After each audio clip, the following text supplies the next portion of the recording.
Hi, welcome back to the Fighting OCD podcast. It's been a few episodes since um, we've been doing since I promised that I would address um, how do you get better? We know that OCD is awful. We kind of understand why it happens, um, how the brain pathways get connected in a way that they shouldn't be. So how do you disrupt that? Um, the best method that I have found is ERP. That stands for Exposure and Response Prevention. So, breaking ERP down like we did with OCD, we have the E for exposure, and that means that, you expose yourself to something. You put yourself in the situation that you don't want to be in. You put yourself in a position to cause anxiety on purpose. Okay, so you do that, and then, so the most classic example is a doorknob. So you're afraid of a doorknob, you're afraid of touching a doorknob because you think that people have hacked on it and it has the Black Plague or COVID or the flu. Um, Out of those, the flu is the most terrifying to me, though I don't have any experience with the Black Plague. But just not a guy who handles vomiting well. Anyway, you're afraid of this doorknob because you're gonna get sick and you're not gonna like it, and maybe you'll even die. No guarantees though there. That seems like the sweet release almost. So, the anxiety, the catastrophic narrative doesn't really take me to the death place, because then there's an end of the suffering. It's just I will get sick and stay sick forever. And that's no good. But it's OCD telling you a lie, and so you're confronting it. Okay, so that's the E. Now the R, response. Well, so that's what you would, couple it more with the P, ERP. The RP is response prevention. So you put yourself in an anxious state, and then you prevent yourself from doing whatever response is normal for you. And so again with the doorknob, so you touch the doorknob, and then it's no good if you just touch the doorknob and then the second you're done you race to the kitchen sink so you can wash your hands. That's no good. That won't help, because it's just reinforcing this message of this is dangerous, this is deadly. Yes, I exposed myself to this, but I took sensible actions. so that now I don't have to suffer the consequences. And you have to suffer the consequences. Um, so you have to touch the doorknob, and then when you're done touching the doorknob, you have to not wash your hands. That's really tough. I mean, because you got anxiety surging when you're touching the doorknob, of course, but you know, once you remove your hand from the doorknob, there's another surge of anxiety that you got to deal with, and that is containing your response, because you're trying to prove that the OCD is a liar, which it is. And so you're trying to prove in this example that I can touch the doorknob and I will not get sick with the Black Plague, flu, COVID, whatever. So in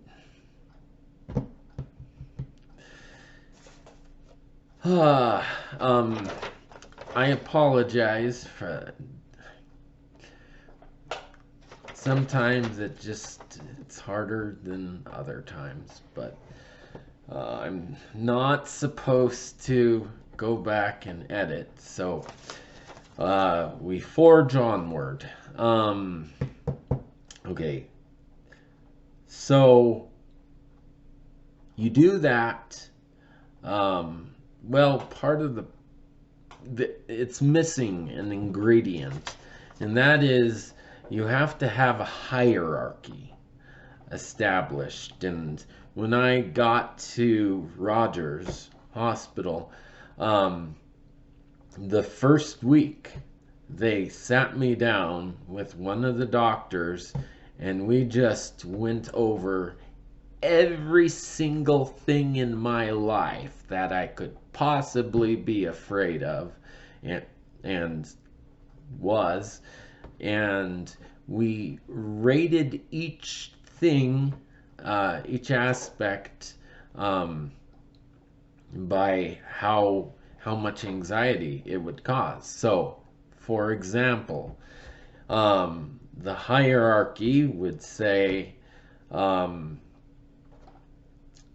sometimes just looking at the doorknob, that can cause anxiety. That's probably a very low level anxiety, if it is. But so that would be where they would start. They'd say you gotta hold that.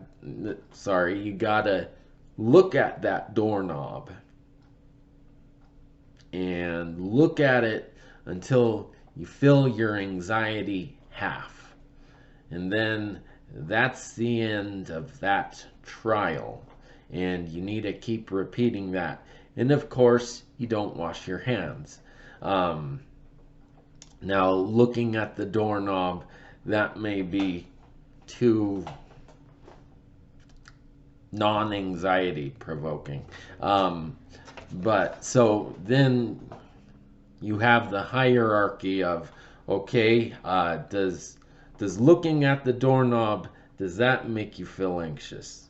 How anxious does that make you feel? Okay, standing in front of the doorknob, how anxious do you feel? Okay, reaching your hand out to touch the doorknob, how anxious does that make you feel? And you know, what is the anxiety level when it's, 3 feet back, 2 feet, 1 feet, 1 inch, 1 centimeter?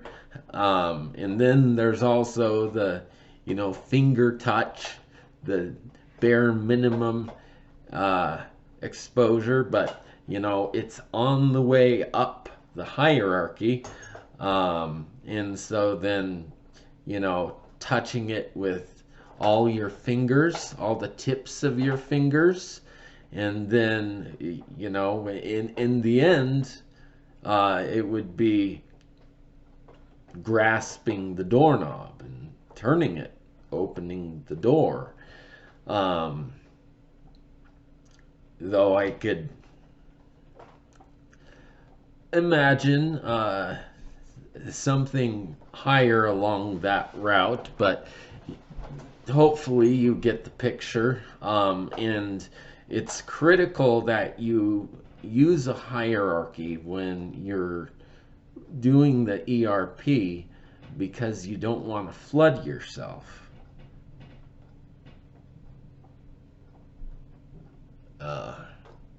Maybe I'm talking loudly. It is almost midnight, but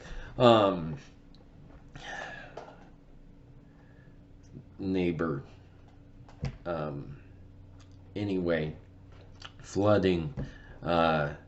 You don't want to do that, because then the person just, if you go straight to the grasping the doorknob and turning it, you know, you might run out.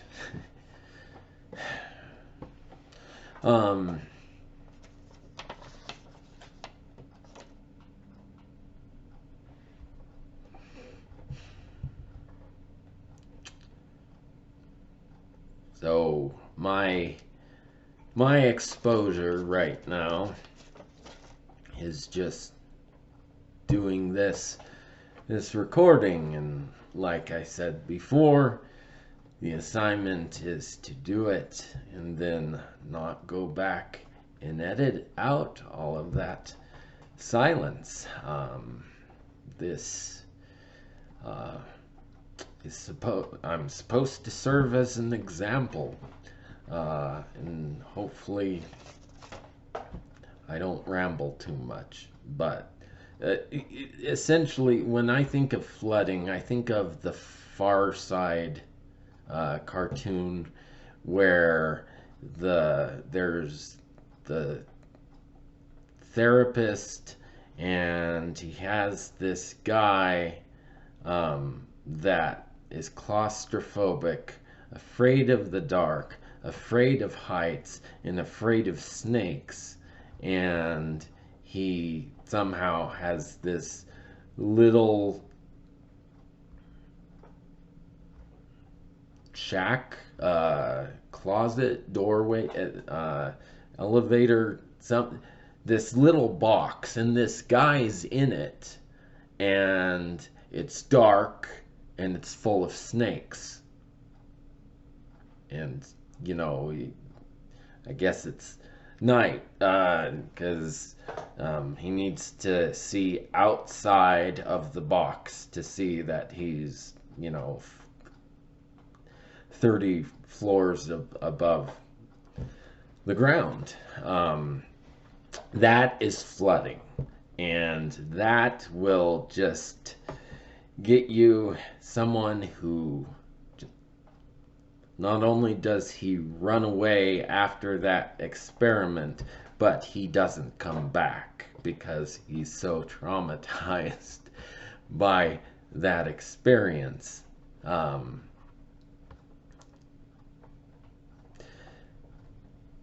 So that is ERP, and I know it works.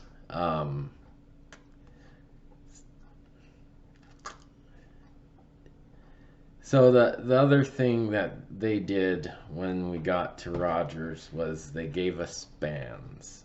And they gave us this little notebook, and we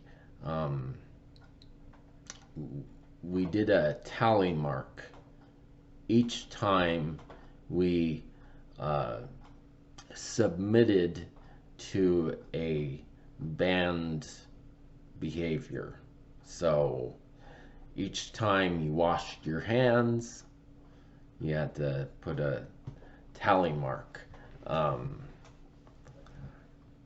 But while you're doing the exposure trials, during that time when you're doing it over and over, you really, it's very important that you don't wash your hands. But, you know, they recognize that, you know, you're full of anxiety. You have this awful monster tormentor being with you, and it's telling you to wash your hands. And so you navigate the exposure experience, and then, you know, it's time to eat, time to do whatever else other than that exposure. And, you know, OCD's a little sneaky in that it says, oh, well, I'm not on the clock. I'm not in the exposure. So I'm going to wash my hands now. So every time I washed my hands, I would have to put a tally mark. And, you know, I had lots of bans because I had so much stuff going on. So I had, well, hand washing. That was a major one. But I also had things like checking, because I'd be afraid that there were bugs crawling on me, and I had to not look to see if there were bugs. Those were the two earliest exposures that I did, was touching various doorknobs, because, you know, one doorknob is less frightening than another. When it came to like my bedroom doorknob, you know, there's less anxiety there, because who's touching that doorknob? Me. I am. So I know where that doorknob's been. Okay, but then I had to touch the doorknob at the top of the stairs that everyone touches. And again, with the checking, the exposure was, you need to put your hands splayed out, your fingers splayed out like this, so that you're making full contact, and you need to put them on the carpet, and you need to put them behind you so you can't see them. And, you know, I would immediately start feeling bugs crawling up my hands. And, you know, it was tough to not look back and see, is there a spider on my hand? Is there a tick burrowing itself into my hand? You know, if there is, que sera, sera, because I'm not looking at that hand until my anxiety goes down by half. And then that's one exposure. But anyway, so you had the banned book, so I had checking on it, and I also had spitting, because I'm very afraid of my own phlegm, much more of other people's phlegm, but easier to avoid other people's phlegm than my own phlegm, and that's a lot of saying the word phlegm in a very short time period. So, and I had praying. What the heck? So prayer is good, and prayer is helpful. Prayer, you know, connects you with God, generally. But if there's OCD involved in this process, then it doesn't, it turns into something other than prayer. It turns into this rattling off of, please bless that, I won't die of the Black Plague. Please bless that there's not ticks burrowing themselves in my skins. And I would just rattle through these prayers. And, it's right before I went to Rogers, it had gotten to the point where, when you pray, you have to close your eyes, right? Yeah. Well, sometimes I'd be listening to the radio and a bad thought would enter my mind, and then I would need to repent. And, do I repent later that night? Can I wait that long? No. I must repent right now. So I would say the prayer and I would close my eyes. And I'm driving. So, it became, I kept opening my eyes, right? Because I'm recognizing that in the real world, it's important to watch where you're driving your car. But I would have this internal war going on, where there was also this element of I have to complete the prayer. So, I'd be saying the prayer driving, and it would take 10 seconds to say, or I do 10 seconds and I don't get through everything because there's really 15 seconds or 20 seconds worth of material. And so in each time you open your eyes, you break the connection with God. So you immediately have to repent of that too. So that's an example of why you would have something like praying in your band book. Fortunately, I never hit anyone doing that, but that was one of the factors where they're like, okay, yeah, we think he has OCD to a sufficient level that our inpatient care is needed. So,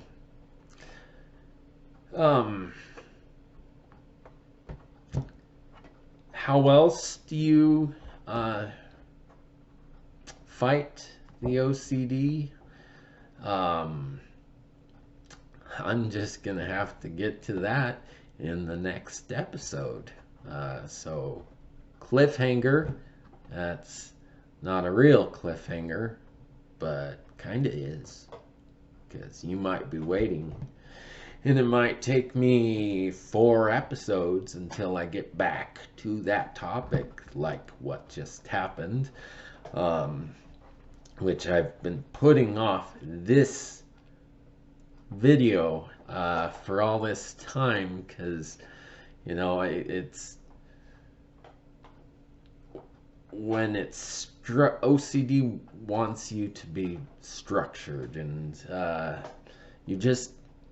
there's this just right feeling to do with structure and cleanliness and all kinds of things, and so I feel like I worry that I need to be in the right space to do the podcast, because I want it to be good, and then I never end up doing the podcast because I'm always waiting for the right moment. And luckily it turns out that during this waiting, there's been a few occasions where something has happened in my life, and then I'm like, ooh, good idea. I should talk about that instead of going off of this assignment rubric, this topical structure.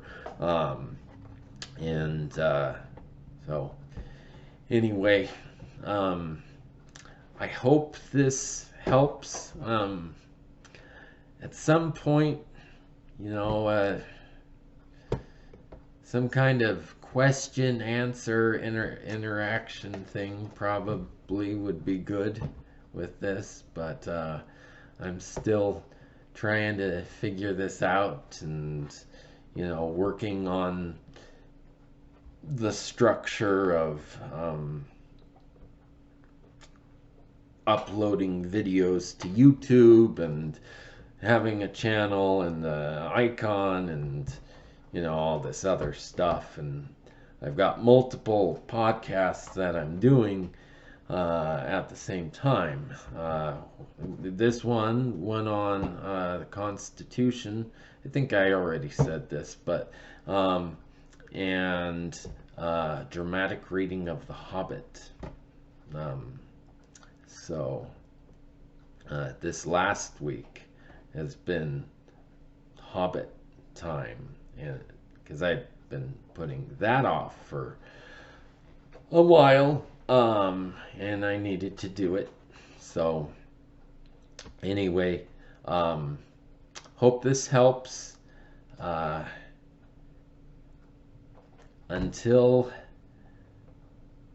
Well, hope this helps. See you soonish.